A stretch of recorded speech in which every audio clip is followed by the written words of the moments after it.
Parou de compartilhar, gente? Acho que parou, né? Tá aparecendo só você, Helena. Ah, tá. Mas agora voltou, né? Voltou. Tá apresentando um slide, assim, da comunidade aprovada? Não, tá só você.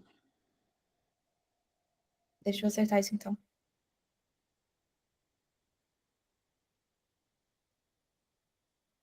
Agora foi. Mas tá dando pra ver tudo. Eu quero que só apresente o... em tela cheia. Isso, agora sim. Foi. Tá ótimo. Obrigada, Ana.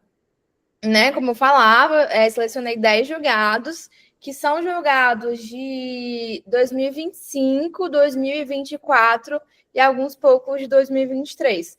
Alguns são muito importantes porque ainda não caíram em prova. Isso significa que a tendência é que eles caiam nas provas que serão realizadas, né, no próximo semestre. Principalmente TCE São Paulo, TCE Rio de Janeiro, TCE Minas, vamos ver se sai, TCE Pernambuco, Paraíba. Então, a gente tem que ter muita atenção a esses julgados que ainda não caíram nas provas e aos julgados que caíram nas provas recentes, que eu vou mostrar aqui como caíram, porque podem se repetir. Como eu falava também, a dinâmica vai ser na forma de pergunta.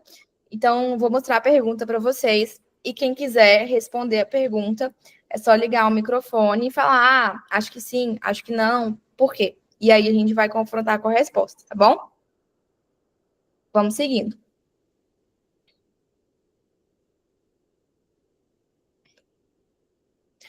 Tribunais de contas podem julgar as contas de gestão de prefeitos? O que vocês acham? Aqui a gente tem uma questão da FGV. Vou deixar um tempinho para vocês poderem ler a questão. Ops. E aí, quem já tiver a resposta pode falar. Não tenho vergonha.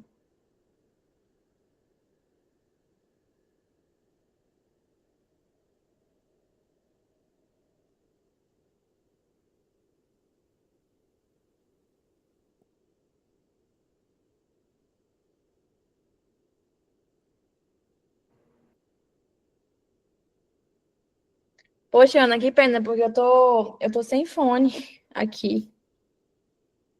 Meu fone tá descarregado. Mas espero que dê para entender. Tá dando para entender, pelo menos?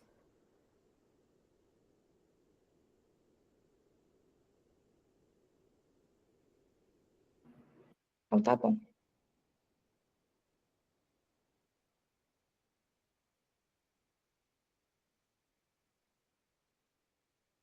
Conseguiram ler, gente?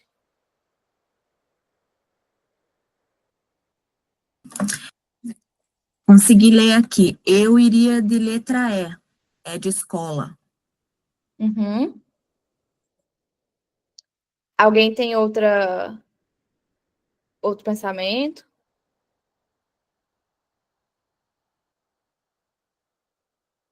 Como você responderia, então, essa questão aberta aqui, Carla? Os tribunais de contas podem julgar as contas de gestão de prefeitos? Eu responderia que podem. Em todo caso? Nesse caso, que eles são ordenadores de despesa. Isso mesmo, perfeito. Perfeito. Bem, gente, o entendimento do Supremo Tribunal Federal é que a letra E, Carla tá certa, é isso mesmo, parabéns, Carla. Uhul. Que o TCL pode condenar, pode julgar as contas de gestão de prefeitos quando eles agem na qualidade de despesa. Porque que acontece? A gente tem entendimento que os prefeitos, eles têm as contas de gestão e as contas de governo. As contas de governo serão as contas dele num panorama global. Já as contas de gestão as contas quando eles agem na qualidade de ordenadores de despesa. Por exemplo, de um convênio. E aí, nesses casos, os tribunais eles podem julgar e podem impor as sanções administrativas pertinentes. Então, é um caso diferente das contas de governo, que vão ser julgadas pela Câmara Municipal a partir do parecer do Tribunal de Contas. Tá? Isso também no âmbito das tomadas de contas especial. Alguém já ouviu falar esse termo? Ana, que está estagiando na MP, vai ouvir muito. Sim, já ouvi. Explica para o pessoal o que é tomada de contas especial, Ana. Ah, não, aí não. Peraí, alguém quer participar?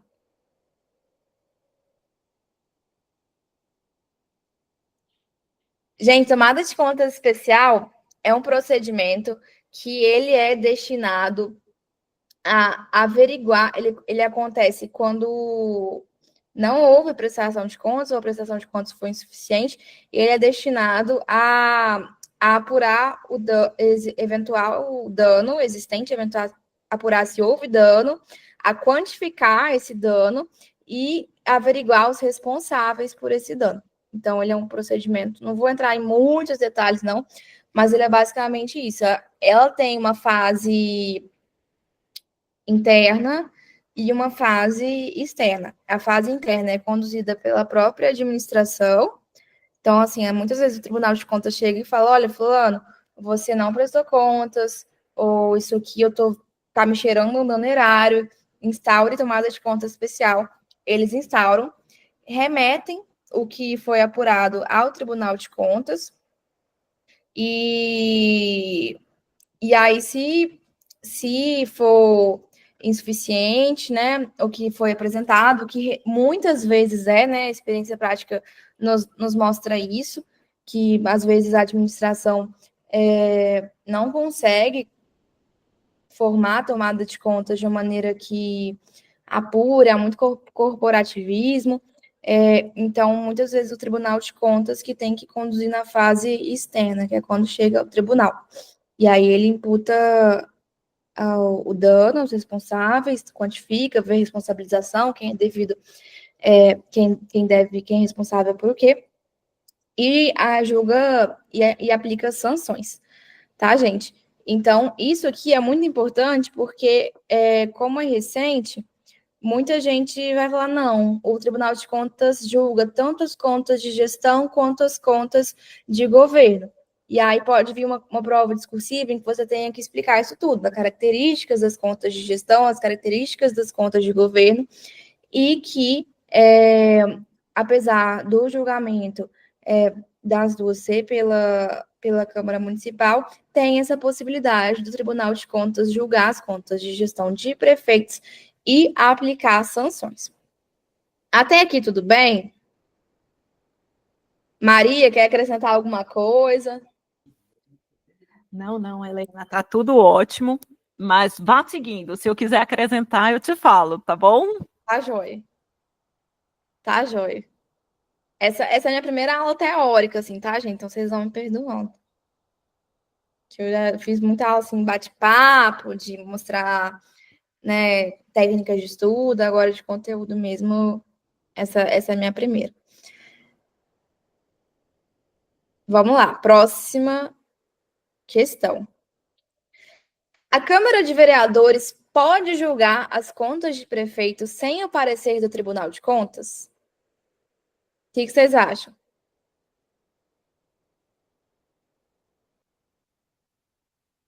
Seria o caso assim, Tribunal de Contas não apresentou o parecer prévio. A Câmara pode julgar as contas do prefeito, mesmo assim, mesmo o Tribunal de Contas não tendo apresentado o parecer prévio?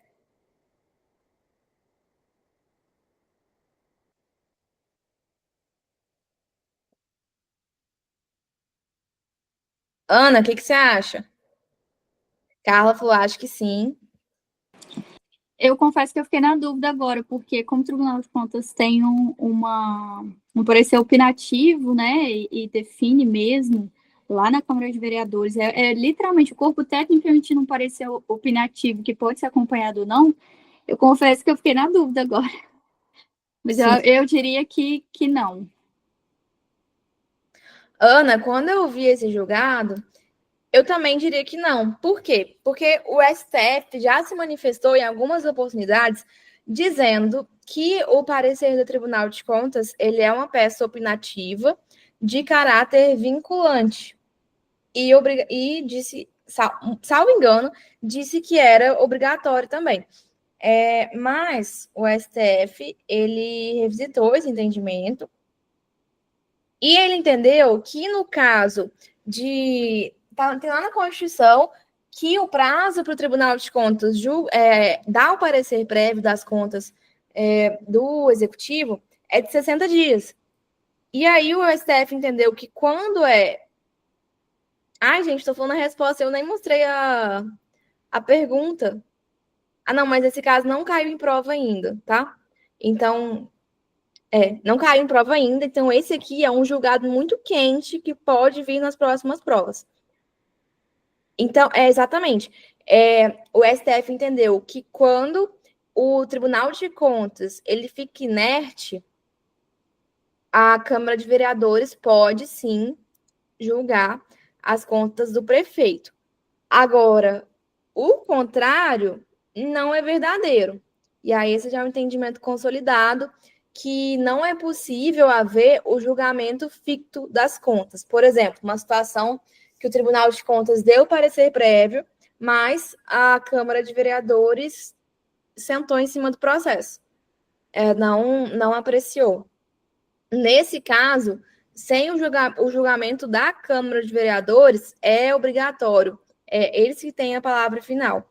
E aí eles não podem julgar, o Tribunal de Contas não pode considerar julgado só porque a Câmara de Vereadores não se posicionou. Então, o contrário, isso aqui é verdadeiro, né? A Câmara de Vereadores pode julgar as contas do prefeito sem o parecer do Tribunal de Contas. Quando o Tribunal de Contas ultrapassa o prazo constitucionalmente previsto e permanece inerte, mas o contrário não é verdadeiro. Aqui vou colocar um entendimento para vocês. Não. Ai, peraí. A competência do Tribunal de Contas para emissão do parecer prévio, quando extrapolada em muito prazo constitucional, não obstrui a competência do Poder Legislativo Estadual para julgar as contas anuais do chefe do Poder Executivo Estadual. Aí é que eu tô falando, gente, não basta saber só se pode, se não pode, é preciso saber o fundamento. Por que isso?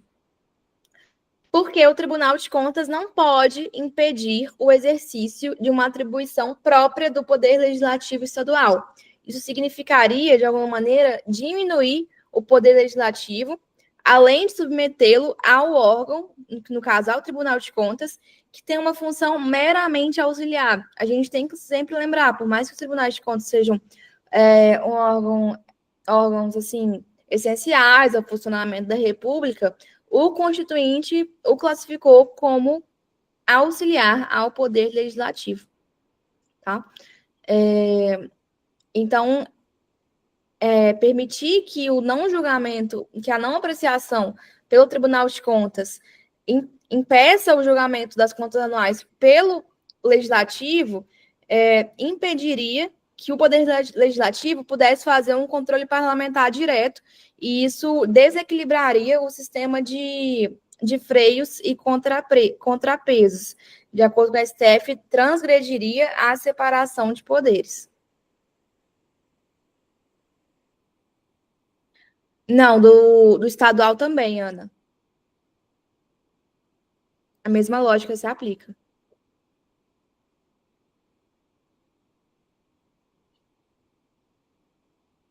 Mas, assim, foi um julgado que me chamou muita atenção, porque como a gente fica na cabeça a vedação do julgamento ficto das contas, a gente fica tendente a achar que não pode mesmo, é contra-intuitivo. Até falei isso no Instagram hoje.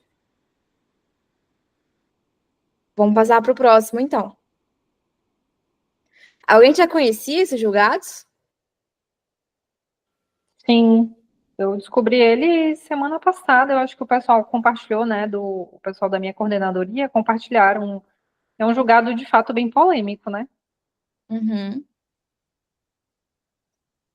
É realmente, Helena, é bem contraintuitivo mesmo, né? E não caiu em prova esse da DPF. Acho que a DPF 366, né? De julgado agora em 25, não é isso? Esse último que você mostrou. Ele é de 25. É, e a gente tem uma tendência a achar que não pode, né? A DPF 366. 366, isso. Mas é bem Uhum. contraintuitivo mesmo. Ó, liguei a câmera descabelado.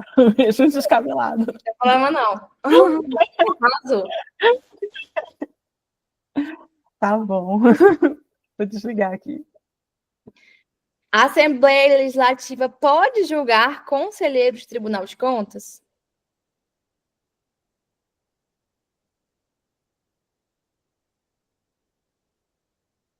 O que vocês acham?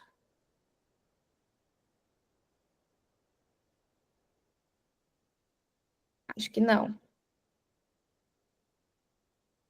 Quem mais? Eu também acho que não.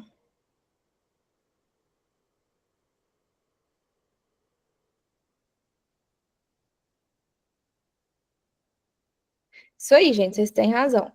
Seria. Também acho que não. É STJ, não é? Aham, é por aí. Isso aí, meninas. São afiadas.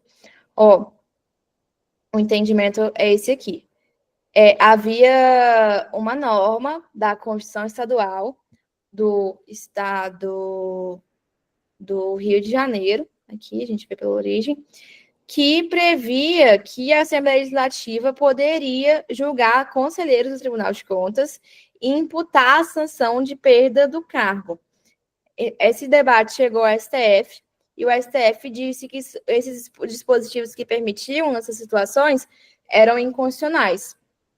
Então, como que isso pode ser explorado pela banca? A banca pode explorar esses 6 pontos aqui, esses 3 pontinhos aqui e esses números aqui, 1, 2, 3. Ela pode falar que é inconstitucional qualquer norma que estabeleça infração a sanção infração administrativa para os conselheiros do Tribunal de Contas, que sujeitem esses agentes a qualquer tipo de julgamento pela Assembleia Legislativa e que prevejam a sanção de afastamento do cargo de conselheiro. Por que essa situação aqui é inconstitucional? Porque viola 3 mandamentos constitucionais. Primeiro, a competência legislativa privativa da União, a Constituição Estadual estaria inovando, onde a competência legislativa privativa da União, de legislar sobre direito penal e processual penal. Segundo, é o que as meninas falaram, a competência para julgar conselheiro do Tribunal de Contas pelo princípio da assimetria é do STJ, no que tange aos crimes de responsabilidade. E terceiro, os conselheiros dos tribunais de contas gozam da garantia da vitalicidade. Então, seria infração a esses 3 mandamentos constitucionais. De novo, é muito recente, julgado de 2025 também. Não caiu em prova ainda, então fiquem atentos porque vai cair. Até aqui tudo bem, gente? Perfeito, joia.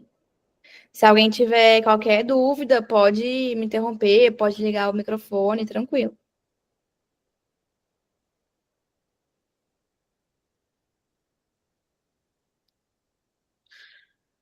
A votação da Assembleia Legislativa para escolher o conselheiro indicado ao Tribunal de Contas pode ser secreta?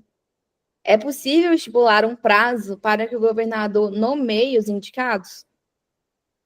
O que vocês acham?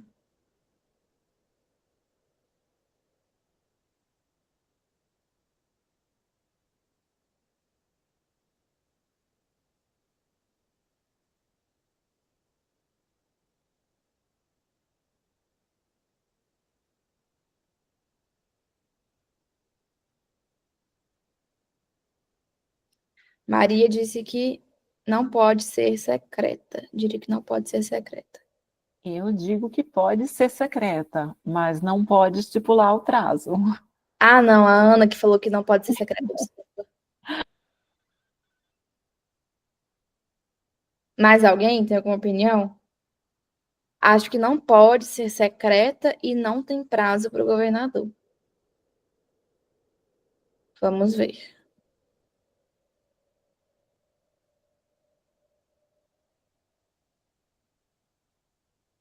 Ó, Ana, atenção, pode ser secreta, sim, tá?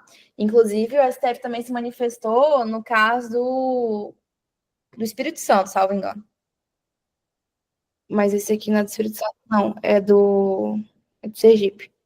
Em choque. Não sabia mesmo. Não tem problema não, a gente está aqui para aprender. Ó, é constitucional norma estadual que preveja a votação secreta para que a Assembleia Legislativa escolha os indicados para o cargo de conselheiro do Tribunal de Contas do Estado. Por outro lado, aí foi o que a Maria falou, é inconstitucional a fixação de prazo para o governador nomear os indicados. Nesse caso, gente, era uma emenda à Constituição do Estado de Sergipe, que previu, né, que a votação na Assembleia Legislativa seria secreta e previu o prazo de 20 dias para que o governador nomeasse os conselheiros após a publicação do ato de escolha. E aí, por que isso foi julgado inconstitucional? Por quê? Não, primeiro, por que julgaram constitucional a votação secreta? Porque esse modelo, essa sistemática segue um modelo federal já previsto na Constituição Federal, e a questão do prazo para o governador, ela não é possível, porque a Constituição não prevê que seja estipulado um prazo do governador. Então, os estados têm que observar esse modelo, em razão do princípio da simetria, então não se pode estabelecer um prazo para o governador. É basicamente isso. É basicamente essa fundamentação. De novo, ainda não caiu em prova, significa que pode cair na próxima. Tá? E aí tem que ter muita atenção, porque o primeiro pensamento é que assim, não, Tribunal de Contas, transparência, tem que ser tudo público, né? Então, nesse caso, pode ser secreto, sim.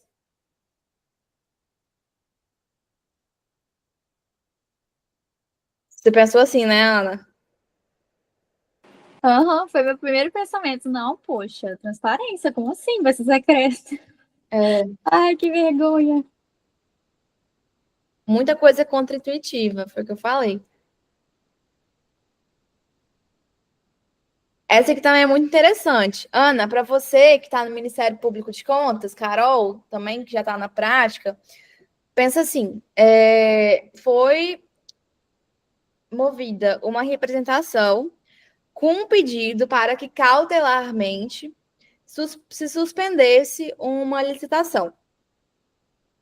Aí o conselheiro relator, a quem foi atribuída a relatoria de apreciar essa representação com pedido cautelar, ele falou o seguinte, gente, eu não vejo motivo, não vejo fundamento para que se conceda cautelar. Na minha visão, quais são os requisitos, né, da concessão da medida cautelar? O perigo da demora e a fumaça do bom direito. E aí ele verificou que não estavam caracterizados, no caso concreto, esses dois requisitos. E aí chegou no plenário, né? Porque toda decisão do... Como é que funciona para quem já não está na prática, né?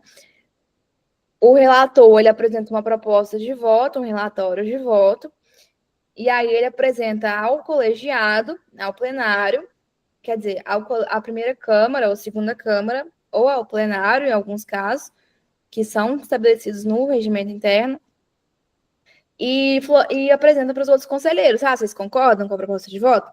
Aí o que pode acontecer? Alguém pode pedir vista do processo, algum conselheiro, e pode apresentar uma opinião divergente. Nesse caso, se diz que o conselheiro relator, e aí, no caso, que dessa opinião divergente for acompanhada pelo restante do colegiado, o conselheiro relator é vencido, tá? E aí o processo segue. A grande questão é, nesse caso do conselheiro relator ter sido vencido, precisa mudar a relatoria? Só para vocês entenderem bem esse julgado, é como se fosse assim, eu, Helena, sou conselheira. Eu discordei da concessão da medida cautelar, mas eu fui vencido. Eu preciso agora continuar com o processo, mesmo que ele vá contra a minha opinião inicial?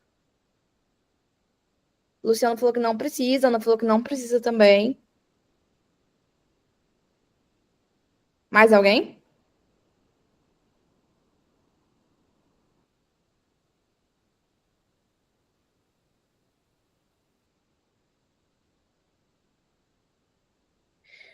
É isso mesmo, gente, não precisa.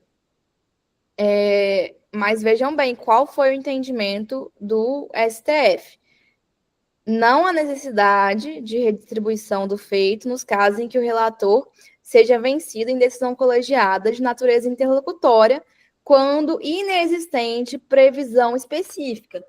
A gente não pode extrapolar o que o STF disse. O STF disse que não é proibido que o feito seja redistribuído. Então, exemplo, aqui não tem, acho que não tem esse caso aqui, não. Mas vamos supor, Tribunal de Contas do Estado Alfa, como a FGV gosta de falar, editou uma norma no regimento interno dizendo que vai redistribuir para o relator. Tudo bem, o STF não falou que isso é proibido. O que ele falou é que no caso de inexistir uma previsão legal, no caso do regimento, da lei orgânica serem silentes, não tem problema o conselheiro vencido continuar relatando o processo, tá? Aqui não tem o fundamento, mas tem aqui, na ementa oficial do STJ. Desculpa, a gente foi STF, mas foi o STJ que julgou isso aqui. Por que não precisa trocar? Porque não tem prejuízo à defesa. Foi isso que o STJ entendeu. Que não existe um direito líquido e certo à alteração de relator. Tá? Todo mundo entendeu? Ficou claro? Show? Vamos para o próximo. De novo, isso aqui também não caiu em prova ainda, então pode cair em prova.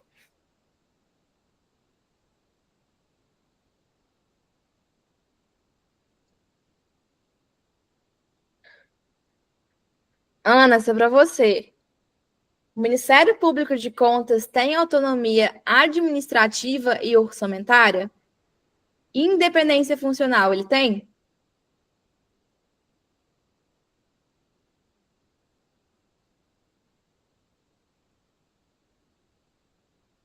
Não para a primeira.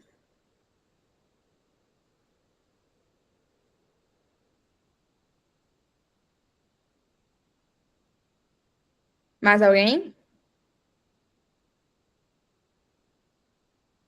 Acho que não, apenas funcional. Isso aí. É isso aí, gente. O Ministério Público de Contas, apesar dele ter previsão lá no artigo acho que é o 130 da Constituição Federal, é apenas funcional ligado ao TC. Perfeito, vocês estão afiados. Ó, ele é um Ministério Público Especial, ele encontra-se organicamente inserido na estrutura da respectiva Corte de Contas. Gente, presta atenção. Na prova discursiva, vai vir exatamente isso no espelho. Encontra-se organicamente inserido na estrutura do Tribunal de Contas. O que vai vir também na discursiva de vocês, no espelho, na hora de corrigir? Não tem fisionomia institucional própria, estando vinculado administrativamente às Cortes de Contas. tá? Ele não é um órgão que dispõe de autonomia administrativa e orçamentária. Que isso significa dizer? Isso significa dizer que o próprio Constituinte, ele determinou, no modelo que ele traçou pela Constituição Federal, que as despesas do Ministério Público de Contas vão correr na mesma dotação orçamentária do Tribunal de Contas. Isso não pode ser modificado. Mas, em que pese ele não ter autonomia administrativa e orçamentária, deve ser garantida sempre, inclusive com recursos financeiros, a sua independência funcional. E aí a gente lembra que as mesmas garantias, prerrogativas conferidas ao Ministério Público Comum encontra reflexo também ao Ministério Público de Contas, com exceção de que ele não é um órgão autônomo, ele está dentro ali do Tribunal de Contas. Isso caiu muito na prova do Ministério Público de Contas de Santa Catarina.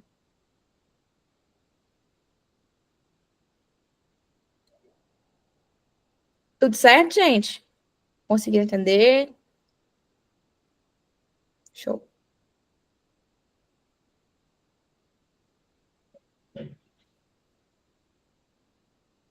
Alguém colocou alguma coisa? Beleza. Lei de iniciativa parlamentar, ou seja, uma lei que venha da Assembleia Legislativa, pode alterar a destinação dos valores arrecadados a partir das multas aplicadas pelos tribunais de contas? O que vocês acham?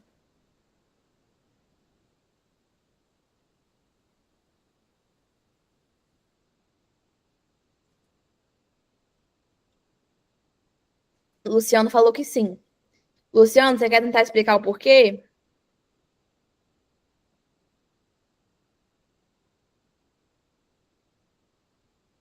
Não sei, acho que não. Não sei se eu vou saber explicar corretamente, mas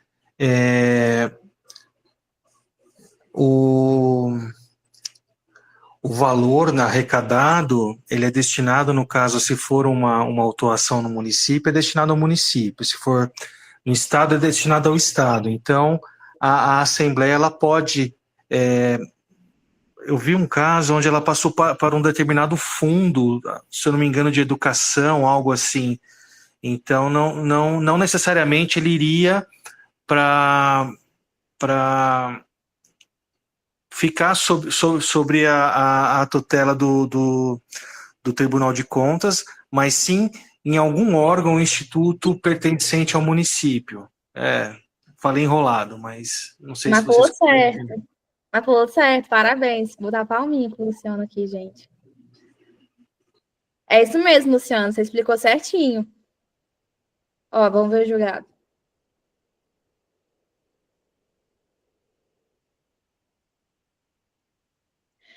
É constitucional a lei estadual de iniciativa parlamentar que altere a destinação de valores arrecadados com a cobrança de multas aplicadas pelo Tribunal de Contas. Eu só vou acrescentar, tá, Luciano, mas a sua explicação está 100% correta, que o fundamento utilizado no julgado, além de ser da questão dos recursos, foi um dano horário causado ao município, o valor pertence ao município, foi um dano horário causado ao Estado, o valor pertence ao Estado, no caso, por que não seria inconstitucional os parlamentares proporem essa lei? Por quê? A gente tem que lembrar que a regra geral, quando a gente está falando de um deputado estadual alterar uma matéria relativa ao funcionamento, à organização do Tribunal de Contas, geralmente não pode. Por quê? Porque o próprio Tribunal de Contas, ele tem a iniciativa reservada para alterar a legislação que verse sobre a sua própria atuação. Então, eu, Helena, deputada estadual, não posso chegar e querer mudar como é que funciona o Tribunal de Contas do Estado de Goiás. É só o próprio Tribunal de Contas, enquanto órgão, enquanto pessoa jurídica, pode provocar, né? Isso aí por iniciativa reservada do presidente, né? Que representa o órgão. Mas, nesse caso, o STF entendeu que a questão da destinação das multas não é uma matéria que diz respeito especificamente à organização do Tribunal de Contas. Então, poderia sim ser uma matéria de iniciativa parlamentar. E aí foi justamente o que o Luciano explicou. Olha, antes, as multas aplicadas pelo TCE eram revertidas para o Fundo de Reaparelhamento e Modernização do Tribunal de Contas Estadual. Depois da lei, o valor arrecadado passou a ser destinado ao Fundo Estadual de Saúde para o Centro de Apoio, Suporte à Inclusão e Educação Especial. Beleza, sem problema, tá?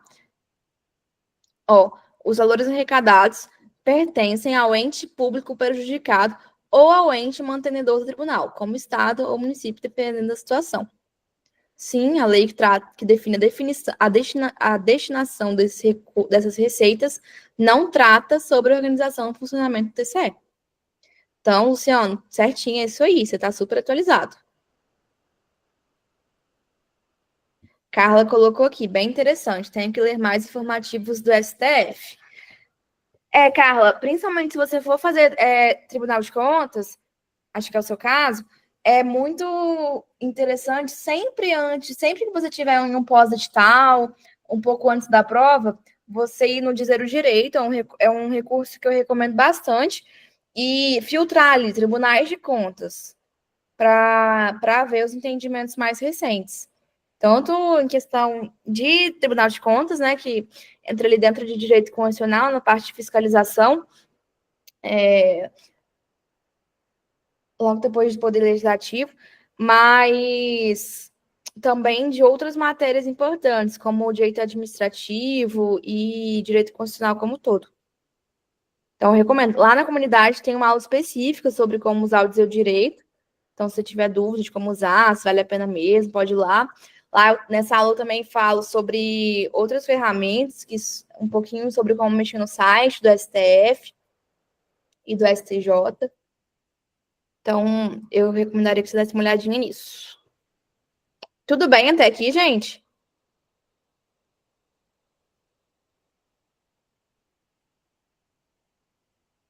Vamos para o próximo.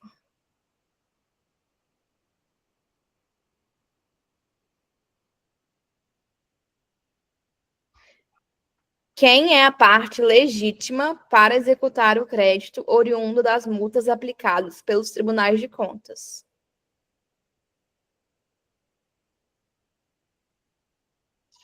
Luciano acabou de falar. Qual que é a resposta a essa questão? Vou deixar aqui para vocês lerem.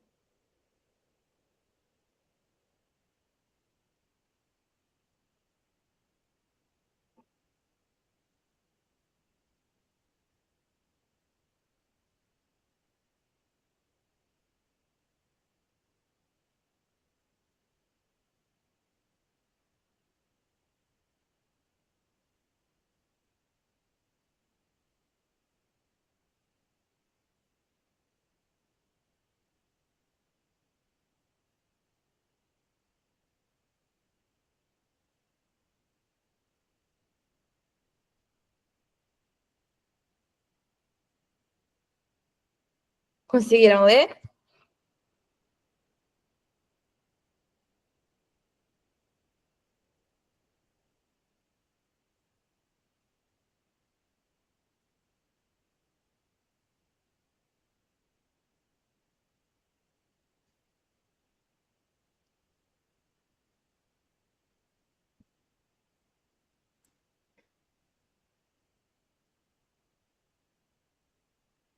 Alguém arrisca o gabarito? B. A Carla falou B.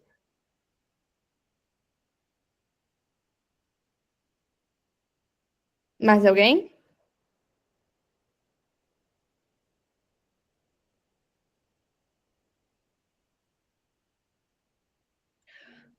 Vou deixar em aberto e passar para outra questão sobre esse mesmo tema. Esse tema é muito importante.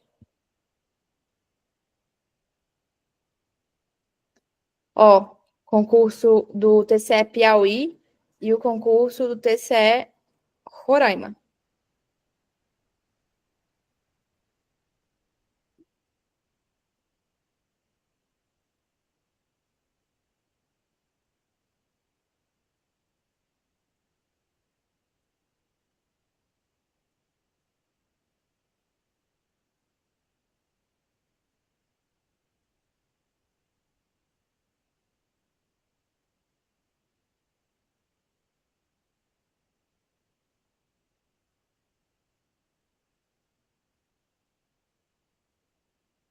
Alguém chuta essa?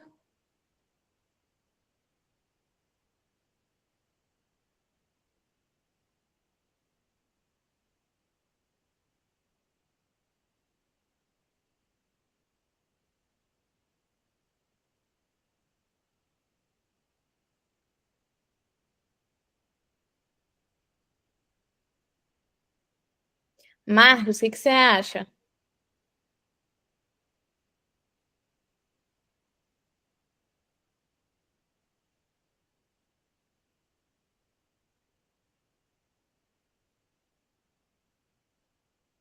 Jéssica, Jean?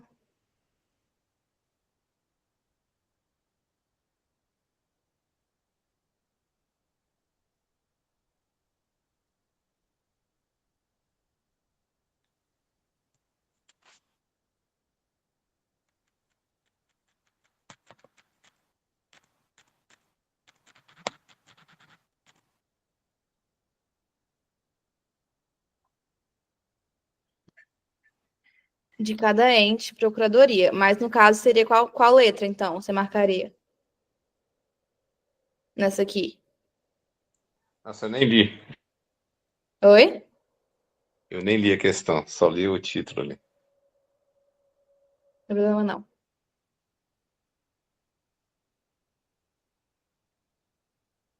Mas o que você respondeu tá certo. Tá? Fiquem pensando um pouquinho sobre essa. Essa do José, eu marcaria A, porque é multa simples. Isso aí, cara. Isso aí.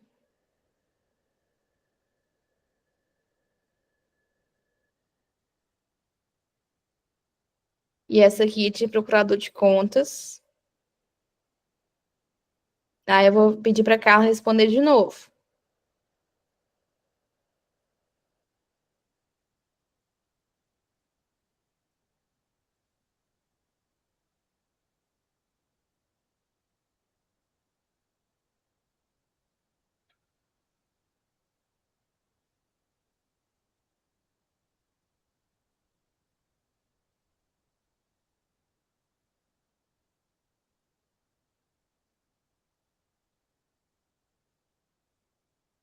O que vocês acham dessa questão, certo ou errado?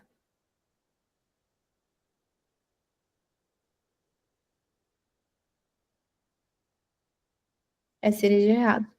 Isso aí. Ó, gente, essa questão das multas, primeiro a gente tem que dividir, né?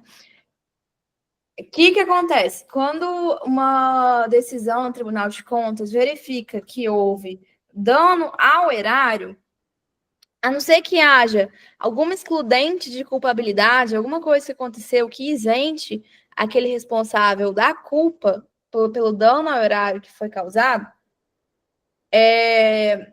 ele vai imputar o débito, que é o quanto que aquele dano, aquela conduta danosa gerou de prejuízo para a administração pública financeiramente, tá? Esse é o débito. E a gente tem a sanção. A multa é uma sanção, uma das sanções que pode ser aplicadas pelo Tribunal de Contas. A multa, ela pode ser decorrência do dano ao erário, ou a gente tem aquele caso que o Tribunal de Contas pediu para o município, para o prefeito, para o gestor apresentar um documento e ele não apresentou. E aí o Tribunal de Contas foi lá e multou. E tem o caso também do gestor, do responsável, ele cometer alguma conduta que não causou dano ao erário, mas de alguma forma descumpriu normas de direito financeiro, tá? Então, a gente tem essas três hipóteses, mas a regra geral é a que o Marcos falou, de cada ente, procuradoria. Isso é como se a multa é baseado naquele princípio de que o acessório segue o principal. Esse era o entendimento prevalecente. Mas aqui, em 2024, o STF revisitou e colocou o seguinte, que no caso... e também, assim, era meio que, por exemplo, o entendimento geral. Eu sou prefeita municipal ou eu sou secretária de educação municipal. Como eu estou ligada ao município, se o Tribunal de Contas me impuser uma multa de qualquer natureza que seja, o legitimado, o recurso seria de destinação para o município. Aí o STF falou, não, calma, vamos organizar isso aqui. Na verdade, o Estado-membro, né, ao qual o Tribunal de Contas está vinculado, ou seja, o Goiás, o Rio de Janeiro, o Espírito Santo, é a parte legítima para executar crédito decorrente de multas simples aplicadas pelo Tribunal de Contas do Estado, mesmo que a autoridade punida seja um gestor municipal. Tá? E aí ele faz essa comparação. Ó, o ente federativo lesado tem legitimidade para executar imputação de débito. Então, a gente tem que separar as coisas. Pode falar, Maria.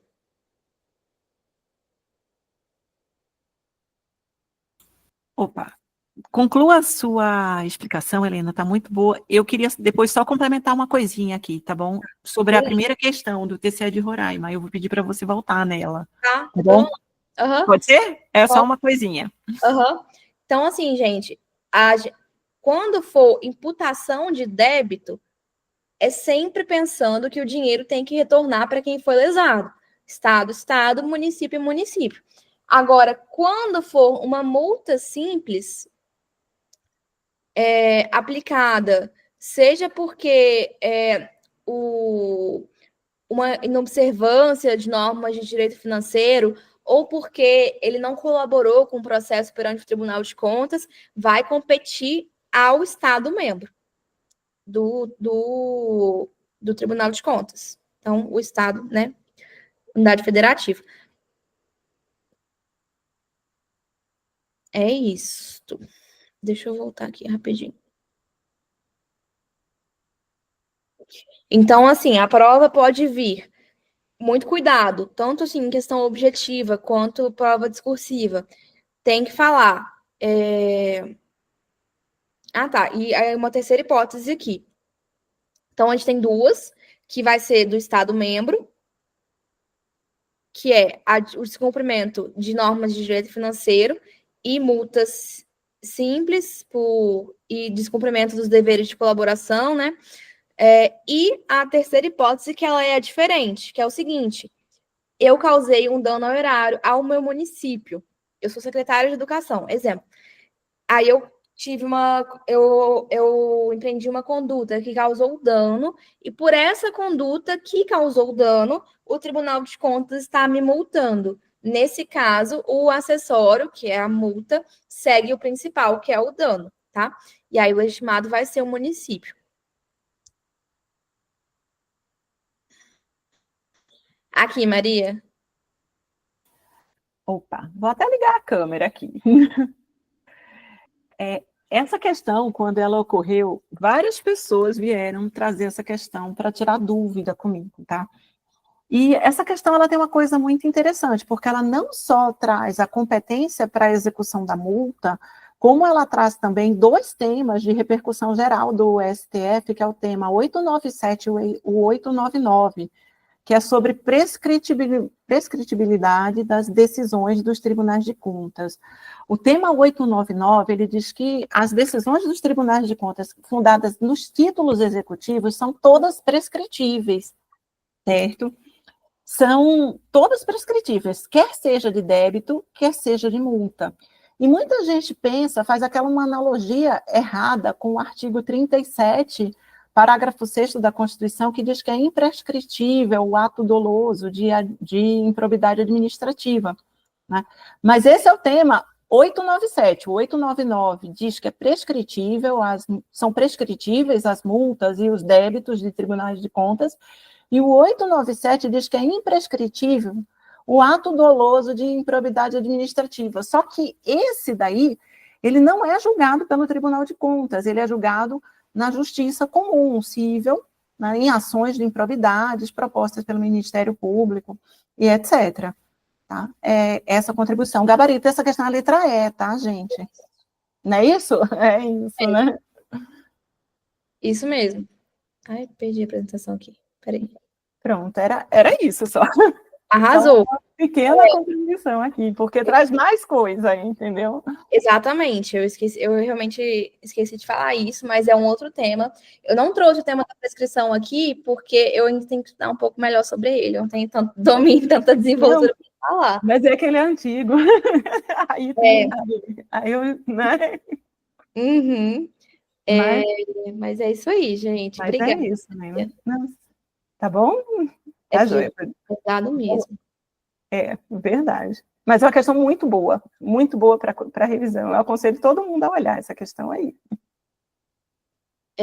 Lembrando, para quem chegou depois, eu vou mandar no documento que eu elaborei com todas as questões, com todos os julgados certinho, 2 cadernos de questões. Um, acho que tem umas 600 questões, só sobre esse tema de atividade dos tribunais de contas, e outra tem 100 questões só sobre jurisprudência aplicada a sistemas controversos relacionados à atividade dos tribunais de contas. Vou disponibilizar para vocês. Nada, gente. Tamo aí. Ah, tá. Então, gabarito aqui gabarito A, né? Que a gente tratou atos que violavam normas de direito financeiro, mas, e aí, a própria FGV, ela dá o caminho das pedras. Olha, esses atos, eles são classificados como multa simples. Ela até facilitou aqui, porque ela colocou aqui, ó, os atos praticados por José, em que pese ele ser servidor municipal, não resultaram em prejuízo ao erário. A multa aplicada a José, ela só iria ser executada pelo município se tivesse causado dano ao erário e fosse aplicada em decorrência do dano ao erário. Tá? Então, aqui a execução do crédito decorrente da multa compete ao Estado-membro, ao Estado do Piauí. Vamos lá, gente, só mais 2 julgados, tá? Tá acabando para todo mundo descansar.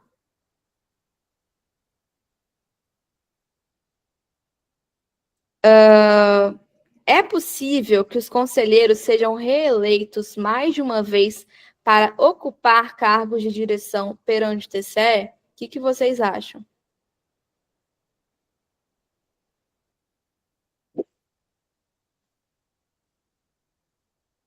Ana falou que sim.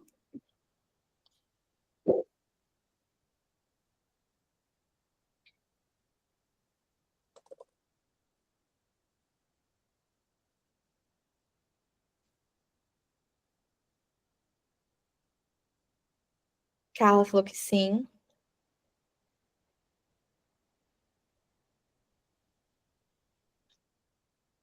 Mais alguém?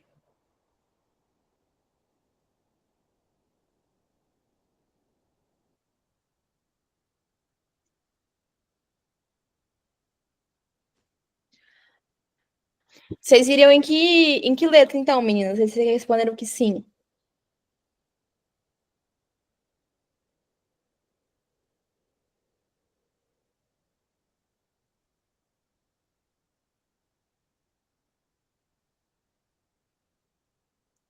Gente, essa questão é uma típica questão da FGV. O que ela faz? Nesse caso, ela foi gente boa, que ela não fez isso que eu falei. Ela coloca, situação tal, esse dispositivo, essa situação, a conduta de fulano, no caso concreto, é considerada. Aí ela bota 3 opções inconstitucional, 2 opções constitucional. Aí você, não você, porque você está aqui na aula, você está estudando, eu confio em você. Mas a maioria dos candidatos vai saber se é inconstitucional ou constitucional, mas vai esbarrar no fundamento. Porque tem 2 questões que fala, tem 2 alternativas que fala constitucional, aí uma tem o fundamento errado e a outra tem o fundamento certo. Então, você precisa saber, além da constitucionalidade ou da inconstitucionalidade, a fundamentação. Nesse caso, gente, a lei orgânica do Tribunal de Contas não pode prever a reeleição, mais de uma reeleição consecutiva para os membros ocuparem cargos de direção.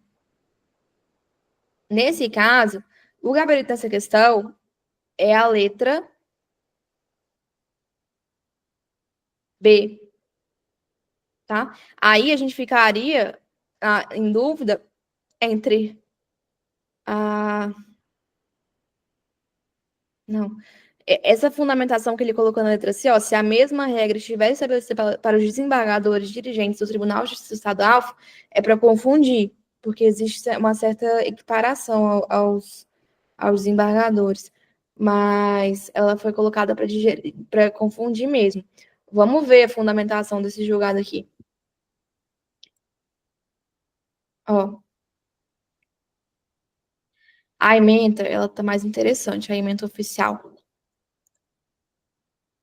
O STF diz que não é possível, é inconstitucional a norma, a lei orgânica que preveja essa reeleição consecutiva, porque a possibilidade, deixa eu dar um zoom, a possibilidade de eternização de uma mesma pessoa no exercício de postos de comando, principalmente naqueles de natureza executiva, constitui um risco grave ao dever de impessoalidade. Então, quando cair isso aqui no seu discursivo, você vai ter que colocar não pode, porque fere a impessoalidade. Porque em um sistema republicano não existe poder absoluto. Pois isso seria negativo do próprio Estado de Direito, que inclusive que vincula todos, né? Em razão do princípio republicano e democrático que exige a alternância do poder, era para ter grifado isso aqui, alternância do poder, palavra muito importante, inadmitem a possibilidade de reeleições sucessivas para os mesmos cargos de direção dos tribunais de contas, tá? Aqui, o que ele faz o paralelo, faz um espelho, não é em relação ao governo, ao desembargador de justiça, não. É em relação a mais o governador do estado, tá? Só relembrando, gente, quais são os cargos de direção dos tribunais de contas. Não é só o presidente, pode ser o presidente, o vice-presidente, o ouvidor, que às vezes é chamado de corregedor, ouvidor, corregedor, e diretor da escola de contas. Esses são geralmente os cargos de direção. Então, não se aplica somente ao presidente, mas também vamos ter atenção, porque o Tribunal de Contas falou cargos de direção, né? Então, não é só o presidente. A gente poderia falar, por exemplo, que o mesmo conselheiro ele não pode ser reeleito mais de uma vez para ser diretor da escola de contas, para ser ouvidor, corregedor, tá? Então, atenção nisso. Poder reeleição. Isso aí, Ana. Ou seja, eu, Helena, conselheira, eu sou eleita presidente para esse mandato. Eu posso ser reeleita para o próximo, mas não para 3 vezes, entendeu? Isso, eu li errado mesmo. Quando eu li, juro, gente, acho que eu tô sendo vítima do cansaço. Quando eu li, eu fiquei assim, pode ser reeleito? Pode. Mas aí depois que eu vi que era ser reeleito mais de uma vez, né? Então, ficaria ele eternamente, faz todo sentido. Uhum.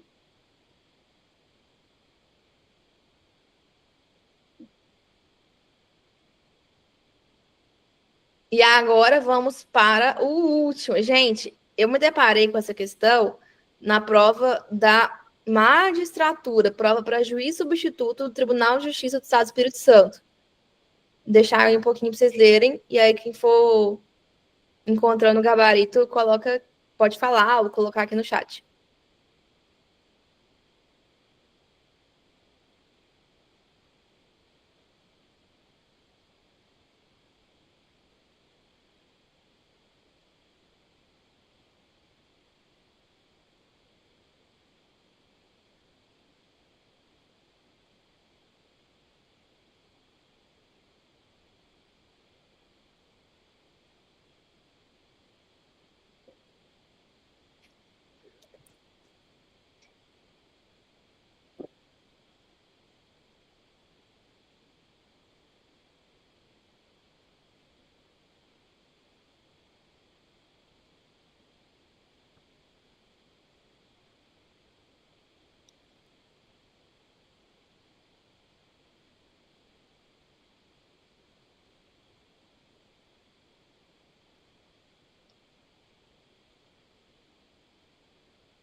Alguém?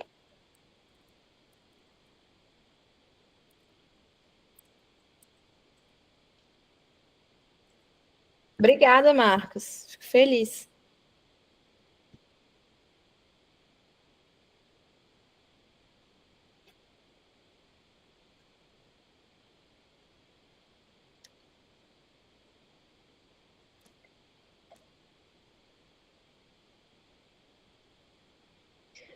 Alguém arrisca, gente? Eu iria de letra E.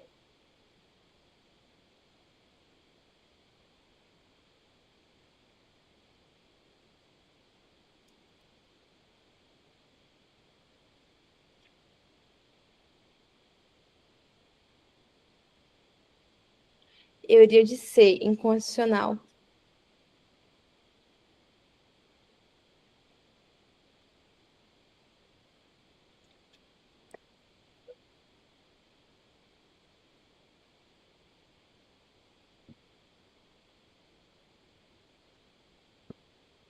Mais alguém para desempatar?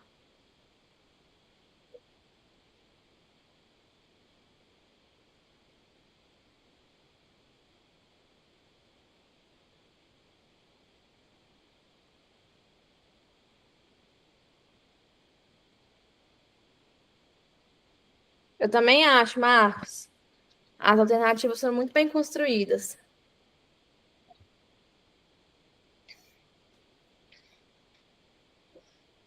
Carla falou, acho que B. Qual é a pergunta que está acima da questão mesmo, Helena? Vou mostrar. Beleza.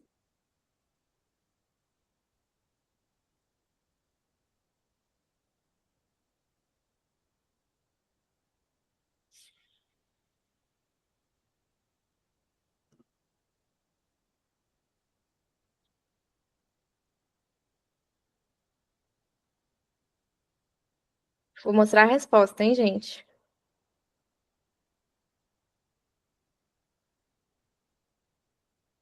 Ops.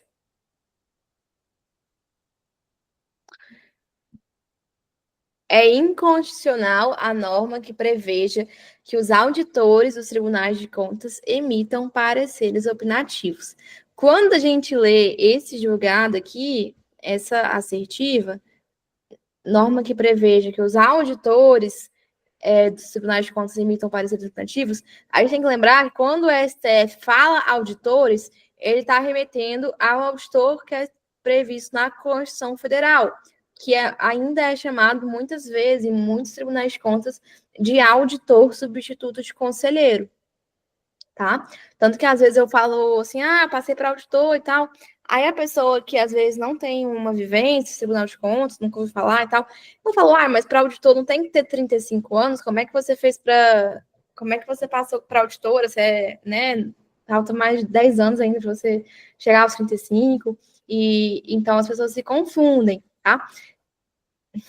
Desculpa, gente, minha mãe tá me ligando.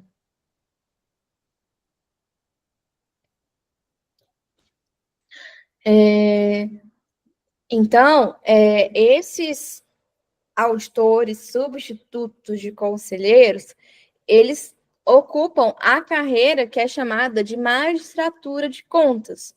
E o que a gente pensa? O que o magistrado faz, ainda que seja magistrado de contas? Ele julga.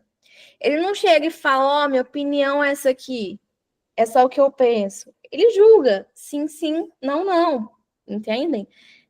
Então, o que o STF disse é que a emissão de pareceres meramente opinativos é incompatível com a função de magistratura, de judicatura de contas, tá?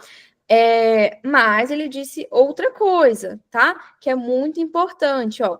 Os entes federados possuem autonomia para fixar em lei as atribuições para o cargo de auditor, inclusive inovar em relação às fixadas na Lei Orgânica do Tribunal de Contas da União. Contudo, em que pese a Lei Orgânica do Tribunal de Contas poder inovar em relação a essas atribuições, elas têm que estar sempre compatíveis com o perfil judicante do cargo, tá? Então, vamos lembrar: auditores substitutos de conselheiros, conselheiros substitutos. São membros que prestaram concurso público específico para realizar o julgamento das contas públicas, relatar e instruir processos, propor decisões e, por vezes, ter assento no colegiado, tá?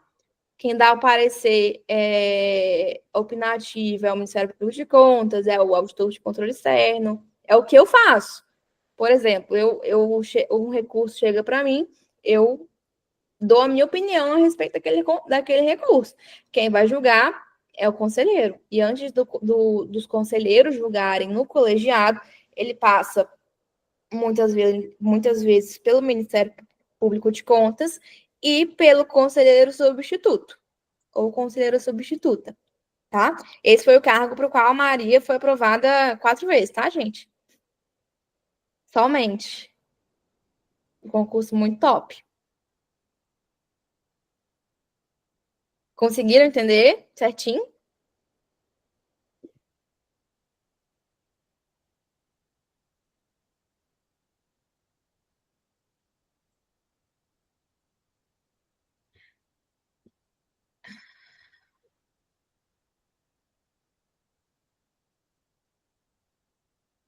Gente, esse foi o nosso último julgado.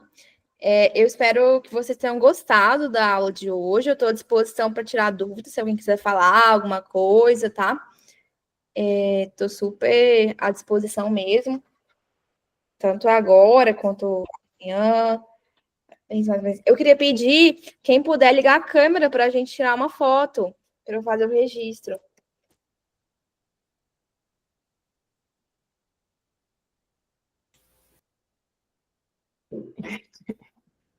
Obrigada. Sou eu. Liga aí, gente, por favor. Helena, parabéns, viu? Escolheu muito bem os julgados, ficou ótimo o formato, bem interativo, eu adorei, viu? Ficou Que bom. muito bom. A gente pode repetir, eu posso fazer outro, de repente, a gente combina com antecedência, Maria. A gente faz. Sim. Aí eu divulgo também melhor, né? O que você mandou para mim agora, né? Foi, mandei super em cima da hora. Foi. Eu cheguei do CrossFit, eu fiquei aqui frenética, terminando os slides. Uhum. Mas ficou ótimo, parabéns, viu? Liga a câmera aí, pessoal. Jean, Marcos, Ana, Carol. Ana, você vai aparecer pequenininha só. Gente, eu liguei descabelada, né? Liga aí, por favor. Gente, além de não ter condição, agora eu tô só a vergonha, pensando no tanto de coisa que eu errei. A Maria aqui, que foi aprovada 3 vezes, e ela vendo eu errando tudo. Ai, que treva! Mas você tá no melhor lugar para errar, então. Tá no melhor ambiente, num ambiente super seguro, com pessoas que, se você errar, né? Verdade. Liga aí também, Carol. Pra gente... Isso é verdade. Sim. Marcos, Jean, só falta vocês.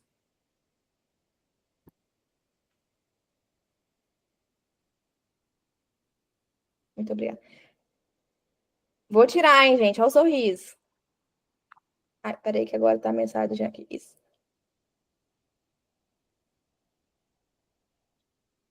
Show, gente. Muito obrigada. Boa noite a vocês. Fiquem com Deus. Né? Eu quero esses slides, viu, Helena? Amei. Vou passar. Obrigada, amei. Beijo. Mil beijos. Tchau, gente. Muito obrigada, Helena. Foi ótimo. Aprendi muito Tchau. hoje. Obrigada, Mari, por ter aparecido. Beijo pra você. Beijo para você também. Tchau, tchau. Tchau.